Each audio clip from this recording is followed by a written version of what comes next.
Shuning uchun biz oilamiz kirgan vaqtimizda ham Allohning ana shu salom ismini tilg'ab turib, assalomu alaykum deb kirishimiz kerak. Shu hadislarda kelgan-ku. Bir inson kishi uyiga kirib assalomu alaykum degan vaqtida salom bergin. Bu vaqtida shayton qochib ketadi deydi Rasululloh. Salom bersang shayton ketib qoldi degan. Bu shayton agarda salom bermasa-ku, uyga kirib sohibi agarda uyga salom bermasa, o'zining qarindoshlariga shayton o'zining askarlari qarindoshlariga deydi-ki, adraknal mabit. Biz bugun yotadigan joyni topdik. Bizning yotadigan joyimiz bugun tayyor bo'ldi deb shuna deydi. Bu odam yana kelib tamoqqa kelib tamoq yegan vaqtida bismillah demasa, shayton nima deydi? Biz adraknal asha. Biz kashli tamoqni ham topdik. Bugun kashli tamoqimiz bo'ldi deb shuna deydi.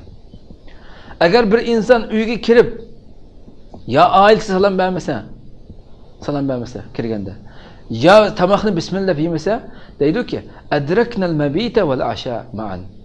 Bugun biz kashlikda yotadigan joynimi, kashli tamoqni birga topdik deb shuna deydi. Askarlarga, shayton qarindoshlariga. O'ylab boqaylik.